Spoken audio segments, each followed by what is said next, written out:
कड़ाके की ठंड और प्रदूषण की मार दिख रही है। आनंद विहार में AQI 463 दर्ज किया गया है। दिल्ली NCR के कई इलाकों में हवा बहुत खराब हो चुकी है, खासतौर पर अक्षरधाम इलाके में, जहां पर कोहरे की वजह से विजिबिलिटी बेहद कम है। दिल्ली में कई जगहों पर हालात ऐसे ही बने हुए हैं। सफदरजंग में 100 मीटर की कम वहां पर विजिबिलिटी रही है और ऐसे में लोगों को काफी ज्यादा दिक्कत हो रही है। खासतौर पर वो तमाम लोग जो कि सुबह सुबह अपने दफ्तरों के लिए निकल रहे हैं, किसी काम के लिए निकल रहे हैं, उनको काफी ज्यादा कठिनाई हो रही है। आप इन तस्वीरों को देखिए, कुछ भी नजर नहीं आएगा क्योंकि विजिबिलिटी काफी ज्यादा लो है। कई जगहों पर तो जो विजिबिलिटी है वो 100 मीटर 50 मीटर की रह गई है। अब सबसे बड़ी बात है कि ऐसे में हादसों का भी डर बना रहता है और इसी वजह से ये जो तमाम रास्ते हैं वहां पर प्रशासन की तरफ से भी लगातार लोगों को जागरूक करने का काम किया जा रहा है।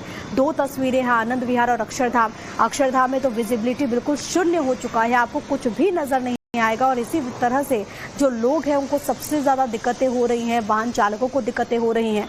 आनंद विहार में भी इस वक्त प्रदूषण की मार है और ये वो इलाके हैं जो कि आम तौर पर आप देखते हैं किस तरीके से हॉटस्पॉट बन जाते हैं। यहाँ पर बहुत ज्यादा प्रदूषण होता है, दूसरी तरफ ठंड भी भयंकर पड़ रही है दिल्ली NCR में। राजधानी दिल्ली में कड़ाके की सर्दी के साथ साथ वायु प्रदूषण का दोहरी मार बरकरार है। अगर दिल्ली के ओवरऑल AQI की बात करें तो इस वक्त 414 है, जिसे वेरी पुअर क्वालिटी में माना जाता है। पहले मैं आपको तस्वीर दिखाता हूं कि देखिए ये स्मॉग और फॉग की जो मिक्सचर की जो चादर जो है उसमें दिल्ली पूरी तरीके से ढक चुकी है। कल तक जो अक्षरधाम यहाँ से साफ दिखाई पड़ता था, वो अक्षरधाम मंदिर बिल्कुल जो है वह स्मॉग और फॉग की चादर में ढक चुका है। और यही स्थिति दिल्ली के अलग अलग इलाकों में देखने को मिल रही है कि फॉग ने किस तरीके से अपनी जगह बना ली है। ये जो NH24 दिख रहा है, इस पर अमूमन दंदनाती हुई गाड़ियां गुजरती थी, लेकिन जिस तरीके से फॉग और स्मॉग का मिक्सचर देखने को मिल रहा है तो कहीं ना कहीं साफ तौर पर माना जा सकता है कि गाड़ियों की रफ्तार में काफी कमी आई है। देखिए तमाम जो गाड़ियां सड़कों पर चल रही है उनका हेडलाइट ऑन है ताकि कहीं किसी तरीके से दुर्घटना ना हो सके। ऐसे में मौसम विभाग लगातार लोगों से गुजारिश कर रहा है कि फॉग में जब भी घर से बाहर निकले तो गाड़ियों की रफ्तार धीमी रखें। साथ ही साथ आपको बताना चाहूंगा कि जिस तरीके से बीते दिनों कोल्ड डे भी दिल्ली में बताया गया था, कोल्ड डे का मतलब होता है कि तापमान में लगभग जो है वो 2 से 5 डिग्री का गिरावट होना। तो ये साफ तौर पर माना जा सकता है कि राजधानी दिल्ली में जिस तरीके से कड़ाके की सर्दी पड़ रही है, मौसम विभाग ने अनुमान जताते हुए बताया है कि 23 दिसंबर यानी कि आज के दिन जो है वो 15 से 20 किलोमीटर प्रति घंटे की रफ्तार से हवा चलेगी। तो कहीं ना कहीं सर्दी का सिस्टम और बढ़ सकता है, लेकिन गनीमत है कि 15 से 20 किलोमीटर प्रति घंटे की रफ्तार से अगर हवा चलती है तो प्रदूषण में जरूर कमी आएगी।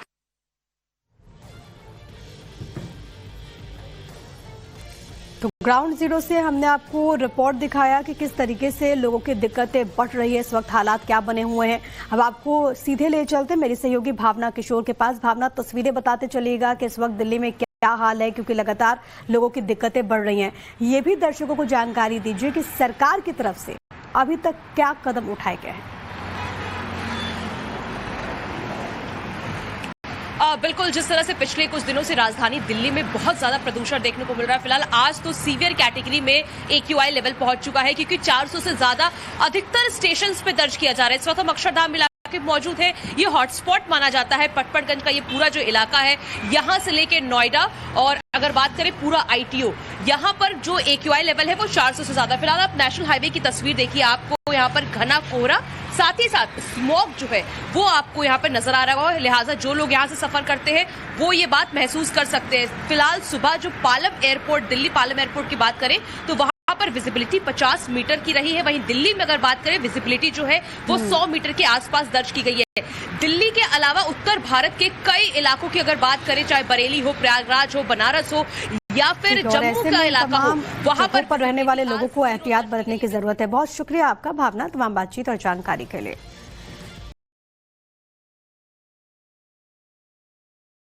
कड़ाके की ठंड और प्रदूषण की मार दिख रही है। आनंद विहार में AQI 463 दर्ज किया गया है।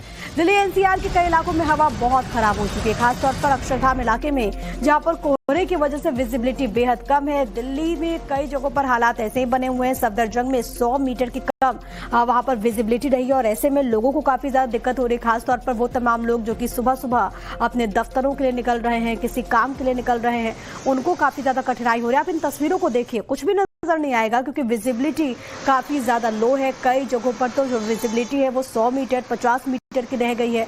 अब सबसे बड़ी बात है कि ऐसे में हादसों का भी डर बना रहता है और इसी वजह से ये जो तमाम रास्ते हैं वहां पर प्रशासन की तरफ से भी लगातार लोगों को जागरूक करने का काम किया जा रहा है। दो तस्वीरें हैं, आनंद विहार और अक्षरधाम। अक्षरधाम में तो विजिबिलिटी बिल्कुल शून्य हो चुका है, आपको कुछ भी नजर नहीं आएगा और इसी तरह से जो लोग हैं उनको सबसे ज्यादा दिक्कतें हो रही हैं, वाहन चालकों को दिक्कतें हो रही हैं। आनंद विहार में भी इस वक्त प्रदूषण की मार है और ये वो इलाके हैं जो कि आम तौर पर आप देखते हैं किस तरीके से हॉटस्पॉट बन जाते हैं। यहाँ पर बहुत ज्यादा प्रदूषण होता है, दूसरी तरफ ठंड भी भयंकर पड़ रही है दिल्ली एनसीआर में। राजधानी दिल्ली में कड़ाके की सर्दी के साथ साथ वायु प्रदूषण का दोहरी मार बरकरार है। अगर दिल्ली के ओवरऑल एक्यूआई की बात करें तो इस वक्त 414 है, जिसे वेरी पुअर क्वालिटी में माना जाता है। पहले मैं आपको तस्वीर दिखाता हूं कि देखिए ये स्मॉग और फॉग की जो मिक्सचर की जो चादर जो है उसमें दिल्ली पूरी तरीके से ढक चुकी है। कल तक जो अक्षरधाम यहाँ से साफ दिखाई पड़ता था वो अक्षरधाम मंदिर बिल्कुल जो है वह स्मॉग और फॉग की चादर में ढक चुका है और यही स्थिति दिल्ली के अलग अलग इलाकों में देखने को मिल रही है कि फॉग ने किस तरीके से अपनी जगह बना ली है। ये जो NH24 दिख रहा है इस पर अमूमन दंदनाती हुई गाड़ियां गुजरती थी, लेकिन जिस तरीके से फॉग और स्मॉग का मिक्सचर देखने को मिल रहा है तो कहीं ना कहीं साफ तौर पर माना जा सकता है कि गाड़ियों की रफ्तार में काफी कमी आई है। देखिए तमाम जो गाड़ियां सड़कों पर चल रही है उनका हेडलाइट ऑन है ताकि कहीं किसी तरीके से दुर्घटना ना हो सके। ऐसे में मौसम विभाग लगातार लोगों से गुजारिश कर रहा है कि फॉग में जब भी घर से बाहर निकले तो गाड़ियों की रफ्तार धीमी रखें। साथ ही साथ आपको बताना चाहूंगा कि जिस तरीके से बीते दिनों कोल्ड डे भी दिल्ली में बताया गया था। कोल्ड डे का मतलब होता है कि तापमान में लगभग जो है वो 2 से 5 डिग्री का गिरावट होना। तो ये साफ तौर पर माना जा सकता है कि राजधानी दिल्ली में जिस तरीके से कड़ाके की सर्दी पड़ रही है, मौसम विभाग ने अनुमान जताते हुए बताया है कि 23 दिसंबर यानी कि आज के दिन जो है वो 15 से 20 किलोमीटर प्रति घंटे की रफ्तार से हवा चलेगी। तो कहीं ना कहीं सर्दी का सितम और बढ़ सकता है, लेकिन गनीमत है कि 15 से 20 किलोमीटर प्रति घंटे की रफ्तार से अगर हवा चलती है तो प्रदूषण में जरूर कमी आएगी।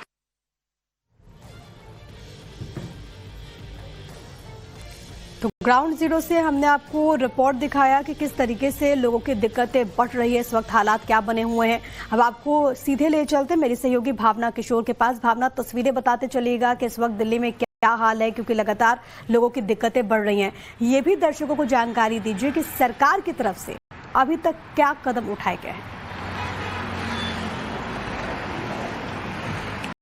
बिल्कुल, जिस तरह से पिछले कुछ दिनों से राजधानी दिल्ली में बहुत ज्यादा प्रदूषण देखने को मिल रहा है, फिलहाल आज तो सीवियर कैटेगरी में एक्यूआई लेवल पहुंच चुका है क्योंकि 400 से ज्यादा अधिकतर स्टेशंस पे दर्ज किया जा रहा है। इस वक्त हम अक्षरधाम इलाके मौजूद है, ये हॉटस्पॉट माना जाता है। पटपड़गंज का ये पूरा जो इलाका है, यहाँ से लेके नोएडा और अगर बात करें पूरा ITO, यहाँ पर जो एक्यूआई लेवल है वो 400 से ज्यादा। फिलहाल आप नेशनल हाईवे की तस्वीर देखिए, आपको यहाँ पर घना कोहरा, साथ ही साथ स्मॉग जो है वो आपको यहाँ पर नजर आ रहा होगा। लिहाजा जो लोग यहाँ से सफर करते हैं वो ये बात महसूस कर सकते हैं। फिलहाल सुबह जो पालम एयरपोर्ट, दिल्ली पालम एयरपोर्ट की बात करें तो वहां पर विजिबिलिटी 50 मीटर की रही है। वहीं दिल्ली में अगर बात करें विजिबिलिटी जो है वो 100 मीटर के आसपास दर्ज की गई है।